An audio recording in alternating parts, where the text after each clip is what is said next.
Comme vous le voyez, le début de la vidéo, enfin vous le verrez plus tard à la suite, le colo est plus avancé au début de ma vidéo qu'à la suite, mais j'avais un peu cafouillé le début, donc j'ai tenu à le refaire de manière un peu moins brouillon. Donc à nouveau, je me suis appuyée sur un script.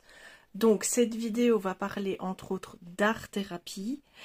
Et je fais cette vidéo parce qu'elle me tient à cœur. C'est un sujet qui me tient vraiment à cœur, où j'ai envie de défendre la valeur de l'art-thérapie et aussi le fait qu'on l'ait un peu vulgarisé et qu'on le donne maintenant à toutes les sauces. Donc essayer de remettre un peu les choses dans leur contexte et d'éviter les dérives que peut apporter cette utilisation du mot art-thérapie.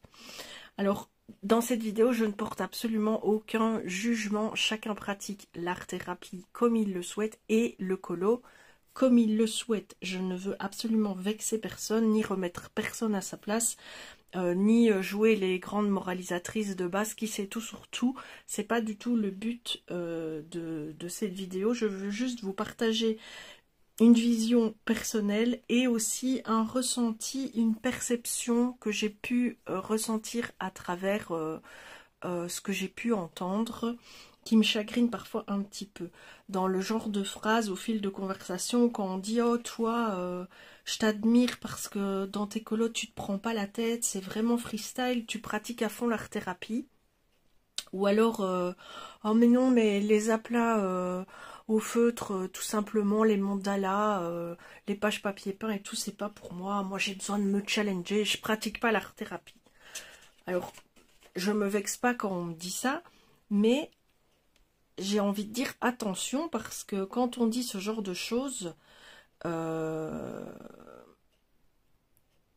ce que j'entends c'est que oui, mais toi tu n'apportes pas d'aspect technique dans ton colo, tu ne te challenges pas dans un colo, donc tu ne vises pas l'excellence, donc c'est pas un beau coloriage, c'est juste une activité loisir créatif qui te permet de lâcher prise.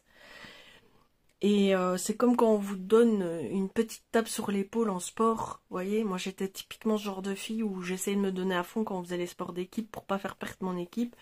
Et on me regardait avec ce petit regard indulgent et un peu pitié. Là, on me donnait une petite tape sur l'épaule en disant « Ouais, c'est pas grave, t'as fait ce que t'as pu. » Alors que je me donnais à fond, quoi. Vous voyez, et les gens comprenaient pas que moi c'était mon maximum. C'est pareil dans le colo, il y a plein de gens qui donnent leur maximum dans le colo. Alors c'est pas le maximum de tout le monde par rapport à leurs critères d'excellence, mais c'est leur maximum à eux. Et donc en disant ce genre de phrase, c'est comme si quand on fait de l'art-thérapie, forcément, on peut pas faire de l'excellence parce qu'on fait de l'art-thérapie. Donc faut faire un peu attention. Et à l'inverse, il y a plein de gens qui pratiquent le coloriage comme une passion tous les jours, qui en ont besoin, et qui se rendent même pas compte que c'est une forme de thérapie. Et peut-être elles n'ont pas envie de se dire que c'est de l'art-thérapie parce que, je sais pas, ça leur fait peut-être un peu peur d'utiliser le mot thérapie pour une passion, mais il est vrai qu'à partir du moment où on a besoin de pratiquer tous les jours son loisir créatif pour se sentir mieux, bah, quelque part c'est qu'on soigne quelque chose en faisant ça. Et c'est là que je rebondis sur la suite de la vidéo, qui va donc reprendre cours avec une petite coupure au niveau de la rythmique vocale, parce que je vais pas savoir reprendre à la seconde près, j'ai pas su couper tout proprement pendant un instant de silence. Donc c'est ça que cette vidéo va partager, c'est attention de ne pas tomber dans un jugement subjectif par rapport à la beauté d'un colo. On peut tout à fait critiquer un colo de manière objective sur des bases techniques, sur des bases qui sont acceptables et qui sont quantifiables, donc toutes les bases techniques qu'on apprend en art. Là, je suis tout à fait d'accord et j'ai même pas mon mot à dire parce que j'ai pas fait d'études d'art. Mais à partir du moment où on juge un colo juste sur des critères subjectifs de beauté, là, je mets en haut là et j'enchaîne avec la suite de ma vidéo. De prendre soin de soi, et donc par extension, de soigner quelque chose en soi, que ce soit notre bonheur, que ce soit notre estime de nous, que ce soit d'autres choses plus négatives, des pathologies mentales, mais ça reste quand même une forme de soin par l'art qui nous permet de nous sentir mieux après. On ne pratique pas une passion sans aucune émotion. Donc mon point de vue à moi est peut-être un petit peu excessif dans l'autre sens, mais à mon sens, à partir du moment où on a besoin viscéralement de prendre, ici je parle du coloriage évidemment puisqu'on est dans le monde du colo, de prendre ses crayons pour réaliser quelque chose, que ce soit avec excellence ou sans excellence, c'est pas ça mon propos, mais à partir du moment où le besoin est là chaque jour, c'est que ça nous apporte quelque chose de gratifiant. Donc quelque part, c'est que ça nous soigne, ça nous construit, ça nous apaise. Enfin voilà, donc ça reste une forme d'art-thérapie quand même. Alors oui, on a cantonné le coloriage très tôt dans l'art-thérapie, c'est vrai. Avec des livres de colo au début, beaucoup de pages avec des répétitions des mandalas, des choses comme ça qui vraiment façonnaient l'objectif de l'art-thérapie. Maintenant, je vais vous donner la définition que j'ai trouvée sur Internet de l'art-thérapie. C'est une démarche d'accompagnement thérapeutique qui utilise les matériaux artistiques et le processus créatif, l'image et le dialogue, et vise l'expression de soi, la conscience de soi et ou le changement de la personne qui consulte. Quel est son but? L'objectif de l'art-thérapie est de permettre au patient d'extérioriser ce qui est enfoui dans son inconscient. La démarche thérapeutique est orientée sur sa capacité à exprimer son être intérieur, émotions, ressentis, craintes, par des moyens d'expression autres que la parole. Voilà un petit peu l'aspect définition générale de l'art-thérapie qui est utilisé évidemment à des degrés plus ou moins importants dans des pathologies plus ou moins importantes. La plupart de celles et ceux qui colorient ne sont évidemment pas atteints de troubles psychologiques ou psychiatriques majeurs, et donc pourrait penser évidemment qu'ils ne se rangent pas dans la catégorie de la pratique de l'art-thérapie, mais bien de l'art, tout simplement. Mais ça reste quand même assez subjectif comme limite, je pense, parce que, je vous le redis, à partir du moment où on a un besoin d'aller très souvent, quotidiennement, dans ces livres de coloriage, c'est qu'on a un besoin de quelque chose. Que ce soit l'évasion, que ce soit le calme, que ce soit l'atteinte de la sérénité, on a un besoin à combler. Et aussi bien par le colo que par la lecture, que par le scrap, que par toute forme d'art plastique qu'on peut pratiquer. Alors oui, ne rentrons pas dans les arts qui sont vendus comme les créatrices de bijoux, les créateurs d'aquarelles, toute forme de création de matériel qui utilise les arts plastiques pour arriver à leur fin. Ça, c'est une autre catégorie, on est bien d'accord. Mais il est bien évident que la plupart des colorieuses le font à titre totalement personnel, sans revendre leur création. Enfin, c'est très minime les gens qui en font un métier, et enfin qui en font un outil de travail et qui revendent leur... je parle toujours du monde du coloriage, hein, dans le colo. J'ai vu très peu de personnes vendre leur création coloriée, quoi. C'est ça que je veux dire. Donc, je voulais vous parler de ça et partager ça avec vous parce que parfois, on ne fait pas attention et on peut heurter la sensibilité de certaines personnes en dénaturant un petit peu la valeur de leur colo, parce que ce que l'une appelle l'excellence et sort un colo magnifique, majestueux, avec des points de lumière super bien maîtrisés, des gammes de couleurs tout à fait parfaites, des dégradés complètement fondus, smoothie, qu'elle y a passé 25 heures et qu'elle est très fière de son colo, n'est pas plus élevé qu'une personne qui a fait un colo au feutre qui a passé peut-être moins de temps, mais qui nous sort son niveau d'excellence à elle. Vous voyez ce que je veux dire? Il n'y a pas de... Il n'y a pas de graduation, et dire que l'un fait un coloriage d'excellence et pratique l'art et que l'autre fait un peu du vache t'en foutre, exprime ses idées, se lâche prise et fait de l'art-thérapie, je trouve ça un petit peu injuste en fait. Parce que le cœur mis dans le colo est le même pour les deux. Je ne dis pas tout le temps, évidemment, il y a des gens qui gribouillent, il y a des gens qui aiment juste... patouiller et qui s'en foutent. Et en plus, c'est ça aussi, qui s'en foutent du beau. Et chaque personne a sa notion du beau. Moi, personnellement, j'aime tous mes colos. Et il y a sûrement des personnes qui voient mes colos et qui les trouvent moches. C'est logique. On est déjà, nous, en tant qu'humains, on est tous le beau de quelqu'un et le moche de quelqu'un. On est tous... on est vu avec les yeux d'autres personnes qui ont leurs acquis, leurs critères de beauté, leurs valeurs. Donc, ce qui est beau pour l'un ne l'est pas pour l'autre. Mais de là à catégoriser ce qui est beau et ce qui est moins beau, ce qui est la perfection, l'excellence, je dirais plus l'excellence que la perfection, parce que je remarque que les gens qui aiment faire des colos d'excellence sont rarement satisfaits d'eux-mêmes. Donc, il faudrait peut-être aussi trouver pourquoi. Parce que je remarque que les personnes qui souvent partagent leurs colos, qui sont dits par la plupart des gens, pas d'excellence suivant certains critères bien définis, je suis bien d'accord, eh bien ces personnes-là sont hyper satisfaites de leur colo.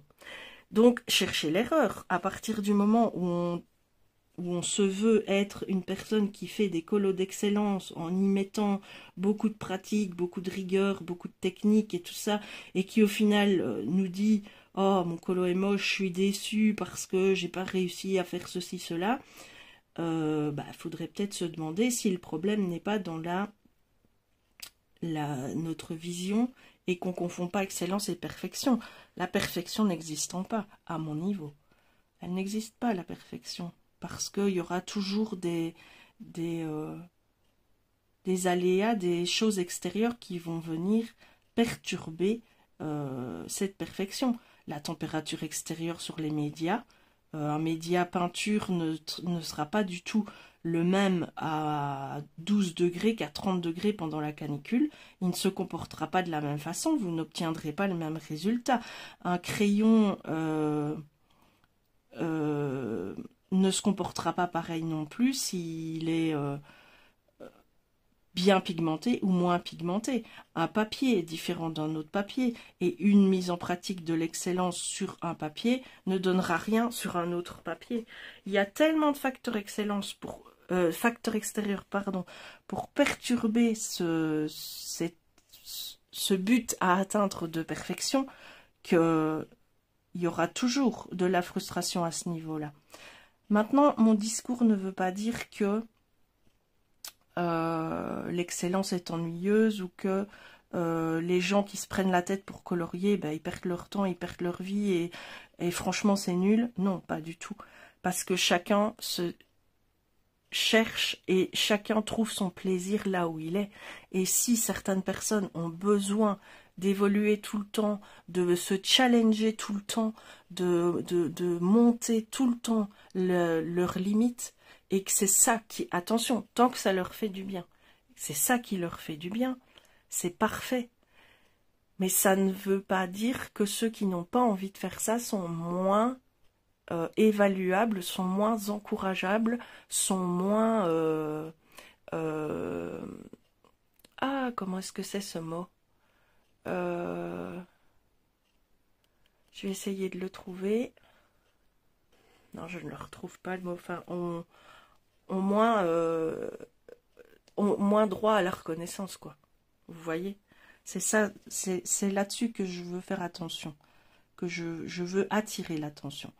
Parce que c'est toujours la même chose. Les gens qui qui ont la force de partager leur colo, peu importe leur niveau, sont des gens courageux.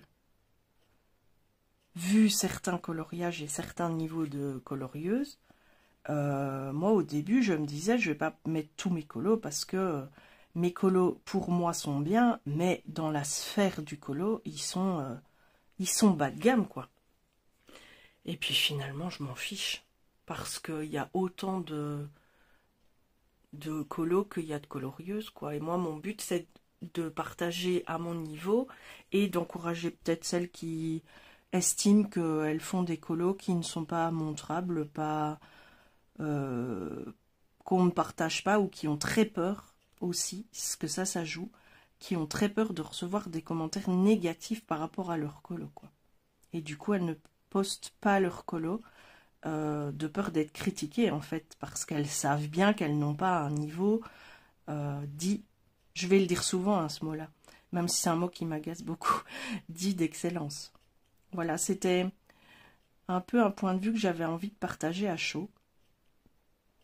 Il y a plein de trucs comme ça que j'ai envie de partager à chaud. Souvent, ça va un peu avec c'est la même chose que quand j'entends des youtubeuses qui prennent le temps, qui font des montages de qualité, qui mettent des musiques, des insertions, qui prennent le temps de faire leurs miniatures pour nous proposer des vidéos de qualité, et que pendant leurs vidéos, elles s'excusent parce que la machine à laver tourne, parce qu'un enfant babille, parce que leur voix est un peu enrouée et donc elle sera peut-être pas aussi agréable qu'avant, parce que enfin, une voiture passe dehors et elle s'excuse. Oh, excusez-moi, j'ai ouvert ma fenêtre, il y a une voiture qui passe, désolée pour le bruit. Mais non, non, il faut pas s'excuser parce que de un, c'est pas votre faute, c'est la vie extérieure et c'est la vie normale. Enfin, on fait des contenus gratuits, accessibles à tout le monde, avec des montages qui nous prennent, enfin pas moi, hein. La plupart des youtubeuses font des montages qui leur prennent du temps, partagent des contenus super intéressants qui leur demandent souvent de la recherche, du temps, de l'investissement de soi et tout. On va pas s'excuser parce qu'on a un rhume quand même. Et merci de faire la vidéo alors que tu as un rhume. Merci de faire la vidéo et de partager avec nous les babillages de ton enfant. Tu es maman, c'est normal que ton enfant babille à côté de toi. Ce serait triste qu'on ne l'entende pas parce que tu l'enfermes dans une autre pièce pendant que tu fais tes vidéos. Là, on part dans toute autre chose en fait. Merci à celle qui fait une vidéo entre deux sessions de ménage parce qu'elle a une famille à faire tourner et qu'il faut bien faire la lessive et que si elle ne le fait pas, personne ne le fera. Au bout d'un moment, il ne faut pas s'excuser de choses qu'on fait et qui sont de la vie normale en fait. C'est pas grave. C'est pas grave. Et les personnes qui vous critiquent là-dessus ou qui arrêtent de s'abonner à vous ou qui vous regardent plus, excusez-moi, mais c'est des personnes qui sont hors de la réalité et qui n'ont pas besoin de vos conseils et de vos vidéos pour subsister. C'est pas des personnes dont vous avez besoin dans votre entourage internet, quoi. Les personnes qui critiquent ça, franchement, c'est des gens aigris qui, quoi que vous fassiez, vous critiqueront. C'est exactement comme ceux qui disent « Désolé, mon vlog est trop long » ou « Désolé, ma vidéo est trop courte » ou « J'ai pas su vous faire 3 vidéos cette semaine parce que je travaillais ». Mais bien évidemment, vous faites comme vous pouvez, vous faites ce que vous pouvez du mieux que vous pouvez. Et les fidèles, celles qui aiment votre contenu, peu importe comment vous le faites, elles seront toujours là, hein. La meilleure preuve, c'est qu'il y a des filles qui arrêtent de filmer pendant plusieurs mois suite à un accouchement, suite à une maladie, suite à une opportunité de boulot, et elles ont toujours leur communauté qui est là, hein. Les gens qui désertent, c'est des consommateurs de choses, de toutes sortes de vidéos, qui sont là pour, à mon sens, hein, qui sont là que pour critiquer et pas pour profiter. Les vrais gens qui vous suivent et qui aiment ce que vous faites, ils resteront là, même si vous faites une pause, même si vous changez vos styles de vidéos. Pareil, toutes les filles qui colorient puis qui se mettent à aimer autre chose. Le dessin pour certaines, le crochet pour d'autres, la broderie pour d'autres, ce qui est encore une fois tout à fait normal. Moi, je vois bien que dans ma vie, les passions, elles sont cycliques. Je vais plus vers le mystère, puis plus vers le mystère, puis plus vers le DP. Enfin, ça change tout le temps. Et ma chaîne n'est pas une chaîne de coloriage à proprement parler, c'est une chaîne de... Franchement, c'est quoi mon titre de chaîne? C'est Aglaé fait de l'art-thérapie. Donc voilà, c'est parce que ma chaîne, elle partage de tout. Alors il se fait que dans ma vie depuis plusieurs années, c'est le colo qui prend le pied, il prend son pied, ça c'est sûr. Le colo prend son pied, mais qui prend le pied sur toutes les autres activités. Mais rien ne dit que d'ici une semaine, je vous ferai pas un blabla devant un DP. Parce que bah, à ce moment-là, j'aurais envie de faire du DP. Et je peux aussi vous parler de scrap, je peux vous parler suivant ce qui me prend, quoi. Ma chaîne, elle est ouverte à tout. Donc, quand vous avez envie de partager un nouveau contenu, si des personnes se désabonnent parce qu'elles sont exclusivement colo et qu'il est hors de question qu'elles voient une vidéo qui parle d'autre chose que du colo, bon, c'est pas très grave que vous l'ayez plus dans vos abonnés, je pense. Hein. Parce que c'est une personne qui est très obtuse, en fait, de base. Donc, voilà, quoi. C'est maintenant, si votre chaîne dévie complètement sur autre chose que le coloriage et que les personnes qui vous regardent, bah, c'est votre choix encore, mais vous aurez une autre communauté. Voilà, vous créerez une communauté de gens du diamond painting ou du crochet qui aimeront bien vous suivre et qui évolueront, et ceux qui ont envie de rester avec vous, ils évolueront avec vous. C'est tout simple. Il faut pas... ne faites pas les choses... Je donne des ordres maintenant. Voilà. Je m'adresse à vous. Ne faites pas les choses pour les autres. Parce que vous n'aurez jamais de fin à ce moment-là. Faites les choses pour vous-même dans un premier temps, quelles qu'elles soient. Faites les choses pour vous, en accord surtout avec vous aussi. Et votre vidéo sera naturelle. On sentira que vous maîtrisez votre sujet parce que vous aimez ce que vous faites. Et la communauté suivra derrière. Maintenant, il faut voir aussi ce que vous attendez de vos vidéos. Est-ce que vous voulez en faire un métier, en vivre, être rémunéré, ce qui, à notre époque, devient très difficile. À ce moment-là, vous en faites un métier, il faut suivre certains codes commerciaux, on est d'accord. Certains codes de communication également pour avoir un maximum de gens, puisque c'est ça qui va faire monter votre chaîne et qui va vous rémunérer sur le fond. Mais on est dans deux problématiques totalement différentes. Moi ici, je parle de la plupart des filles qui ont la gentillesse de partager leur savoir-faire, leur plaisir, leur livre préféré, leur moment aussi. Et ça, vous imaginez un peu toutes les youtubeuses qui, quand elles se mettent dans leur bulle pour colorier, prennent la décision de partager ça avec vous. Mais on est des privilégiés en fait, hein. Parce que moi, je suis très égoïste quand je suis dans ma bulle, hormis maintenant, par exemple, des moments très très rares. Mais là, c'est parce que c'est des sujets qui me tiennent à cœur et je voulais les partager avec vous. Moi, je ne me branche pas ma caméra. Quand je suis dans ma bulle, je reste dans ma bulle et je ne partage, la plupart du temps, je ne partage pas ça avec ma communauté. C'est à moi toute seule. Et donc, c'est un sacré privilège pour toutes les colorieuses qui, quand elles se mettent dans leur bulle et se préparent à faire un moment de coloriage, décident de le partager avec vous, hein. Ça, il faut bien se le dire, et il faut que les filles qui le font, si jamais elles m'écoutent, je ne sais pas s'il y a beaucoup de youtubeuses qui sont dans ma communauté, qui écoutent mes vidéos, je sais qu'il y en a quelques-unes qui sont fidèles et qui me laissent souvent des commentaires, mais voilà, c'est pas toutes les youtubeuses que je suis ne me suivent pas, pour mon malheur. C'est pour rire évidemment, parce que je sais que tout le monde a énormément de choses à faire dans la vie, et moi si je peux suivre autant de youtubeuses, c'est parce que je ne travaille pas, donc j'ai beaucoup de temps, et quand je suis en session colo, souvent je mets des vidéos en fond pour meubler. Donc voilà, mais pour en revenir à ça, n'oubliez pas que c'est à nous de vous remercier, chères youtubeuses qui partagez vos moments colo, vos trucs et astuces, vos bons plans, votre intimité de la pratique du coloriage. C'est à nous de vous remercier. Et c'est à nous d'être reconnaissants pour ce que vous nous apportez. C'est quelque chose, enfin je sais pas, on vit dans une société où on a tellement l'habitude de consommer tout et n'importe quoi, qu'on oublie un petit peu d'être reconnaissant de temps en temps. Et souvent je dis les choses que j'ai dans le cœur aux gens qui me parlent avec moi. Et j'ai l'impression parfois que c'est un peu trop intimiste ou un peu trop comme si c'était des amis que je connaissais depuis super longtemps et que je suis trop dans l'émotion, vous voyez, dans l'émotion, dans l'attachement.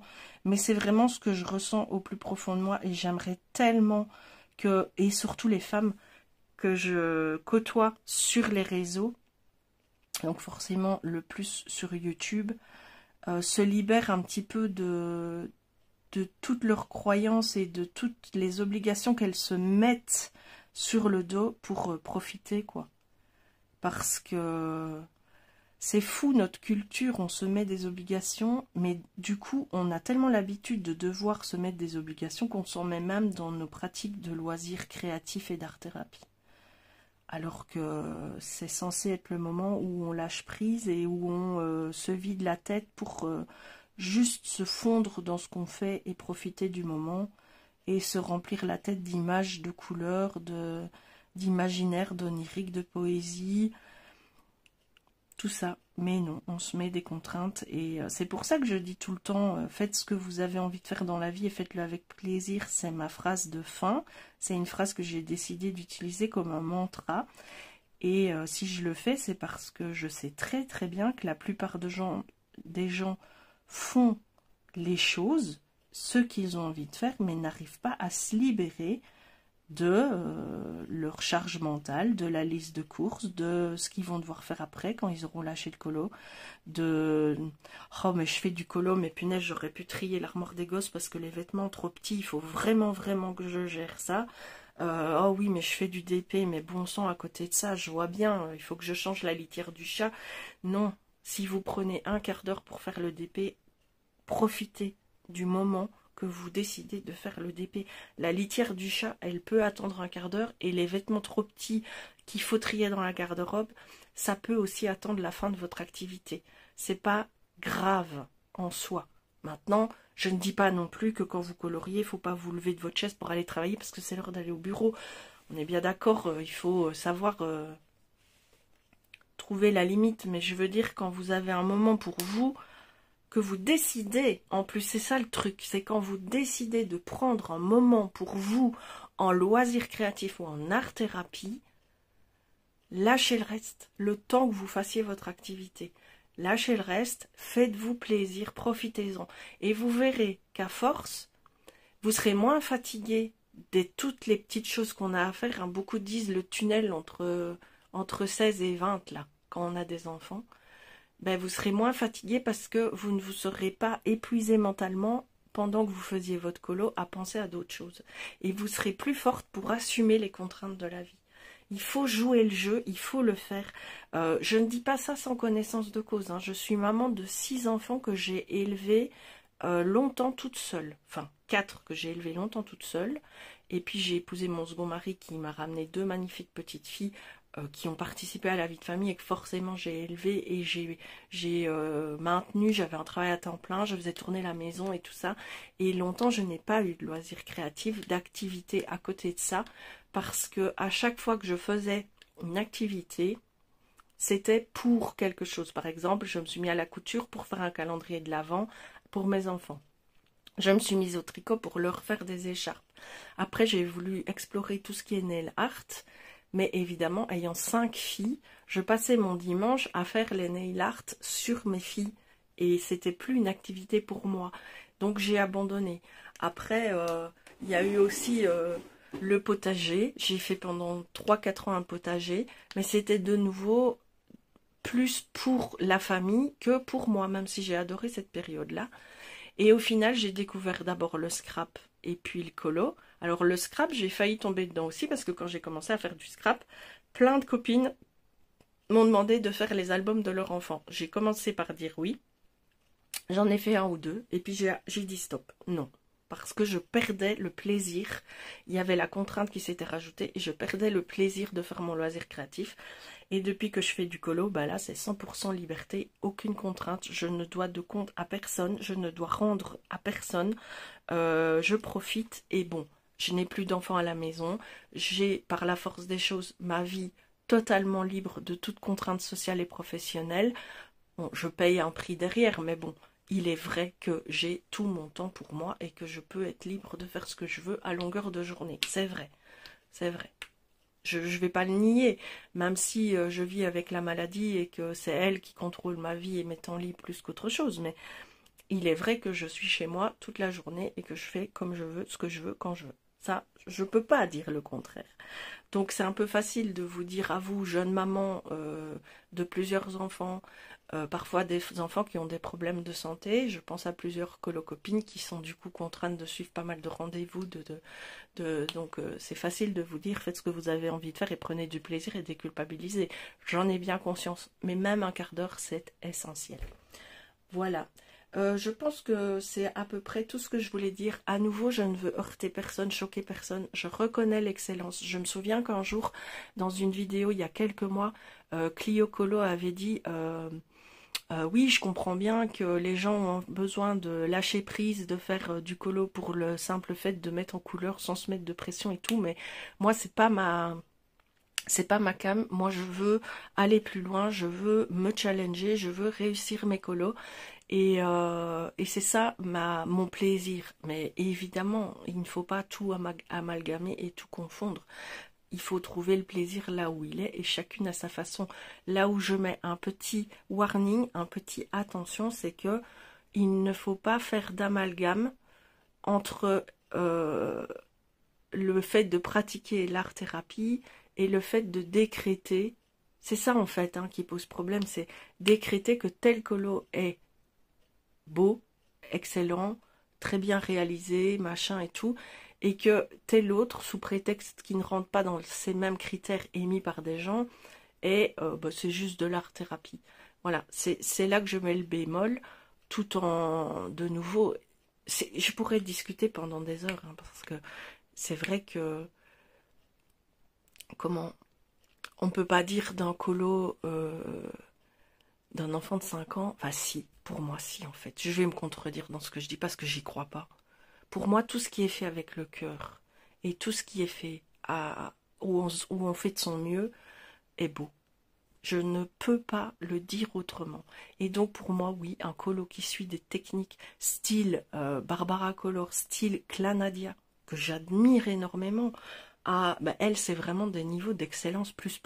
Quand je les cite, c'est Clanadia, elle peut mettre 3 mois à faire un coloriage. Mais son coloriage, c'est une photo, quoi. C'est une illustration graphique, c'est magnifique et pourtant, elle l'a colorié. Donc voilà, ça, c'est des filles qui, pour moi, sont de l'excellence, c'est sûr et certain. Et on ne peut pas les mettre, du coup, ne pas dire que leurs colos sont excellents parce que sinon, ça pourrait heurter celles qui font des choses plus basiques. Mais vous voyez la nuance que je veux dire, tout colo mérite d'être... tout colo est le colo excellent de quelqu'un. Voilà. Et c'est pas qu'il faut dire que tout le monde il est beau, tout le monde il est gentil, et tout le monde est magnifique et on est dans un monde de bisounours, mais c'est qu'il faut arrêter de catégoriser les choses en fait. Parce que le colo que quelqu'un vous montre, vous ne savez pas qui est la personne qui l'a colorié derrière. C'est ça le truc. Vous ne le savez pas. Elle peut être malvoyante, elle peut avoir juste un bras et être amputée d'une main et avoir choisi le coloriage pour pouvoir exprimer et s'être lancée là-dedans. Elle peut souffrir de douleurs chroniques extrêmement invalidantes. Elle peut être daltonienne. La personne qui colorie, elle peut être psychotique, elle peut, enfin, vous voyez, et elle peut aussi être tout à fait normale et juste s'amuser. Vous voyez, il y a autant de coloriage qu'il y a de catégories de personnes. Alors, on ne pratique peut-être pas tous l'art-thérapie dans un but vraiment thérapeutique quand on fait du colo, c'est vrai, mais on pratique tous une passion qui nous touche et dans laquelle on se met. On met chaque fois un petit bout de notre âme dans notre passion. Et dans chacun des colos, il y a un petit bout de nous, que ce soit en termes techniques ou en termes palette de couleurs ou en termes ambiance du colo. Et c'est ça que je dis. Il faut faire attention et ne pas... il ne faudrait pas émettre de jugement péjoratif ou rabaissant par rapport à la pratique du coloriage. Bon, voilà. Je vais clôturer là. J'espère ne pas avoir trop joué les moralisatrices. C'était pas vraiment mon but, c'était partager un peu. Parce qu'on reste dans une la colosphère, ça reste un monde de loisirs en fait, et donc pas essentiel pour nous, mais pas essentiel pour le monde. Donc ça mérite pas de jugement, de critique, de dispute, de tout ce qui est négatif par rapport au monde en fait. On est dans un beau monde. Le monde du coloriage est un beau monde, rempli de couleurs, rempli de personnalités. Et voilà, il faut garder à l'esprit la bienveillance. Voilà. Je pense que je vais clôturer là-dessus. J'espère que mon message aura été compris. Si jamais je me suis mal exprimée ou que j'ai heurté certaines personnes, franchement, n'hésitez pas à me le dire en commentaire, mais avec bienveillance. Tout commentaire critique, acerbe, méchant ou pas bienveillant sera supprimé d'office et même pas, il n'y aura même pas de débat, quoi. Mais si vous avez une critique constructive, bienveillante à apporter, un complément au débat à apporter, franchement, je suis toujours ouverte à la conversation tant qu'elle est respectueuse et bienveillante. Je n'ai pas la science infuse, je ne dis pas toujours des vérités, je donne mes opinions, mais elles sont parfois tronquées, elles sont parfois erronées, et ma façon de m'exprimer peut aussi être complètement à côté de ce que je veux dire. Et le message, du coup, peut mal passer. Et on est responsable de ce qu'on dit. Par contre, on n'est pas responsable de la façon dont la personne le comprend. Donc si vous n'avez pas compris quelque chose et si vous voulez développer plus quelque chose, si vous voulez corriger quelque chose, n'hésitez surtout pas. Et d'ailleurs, ce serait même super constructif que vous donniez vous-même votre avis par rapport à tout ce que j'ai dit dans cette vidéo. Sur ce, je vous embrasse, je vous dis à très bientôt dans une nouvelle vidéo. Je vais continuer mon méga colo dans l'âge de glace que j'adore, je le trouve magnifique. Je le fais au Lango, au Ganga. Chaque fois, mentalement, je me dis ce mot, je sais le dire, mais en fait, je ne sais pas le dire. Les gangnia, voilà. Et même au feutre à eau, parce que, bah, comme toujours, hein, le même combat, les brins dans les feutres acryliques et les stylogels, c'est pauvre. Je pense qu'on n'arrive pas à pigmenter très fort ce produit. Quel que soit le pigment brun qu'on utilise, je pense que chimiquement, on n'a pas la formule pour faire beaucoup de bruns, c'est pas possible autrement, parce que quelle que soit la gamme de feutres qu'on a, il y a ce problème avec les bruns. Voilà, et sur ce, à bientôt dans une nouvelle vidéo, je vous embrasse, et surtout, faites ce que vous avez envie de faire dans la vie, et faites-le avec plaisir. Bye bye.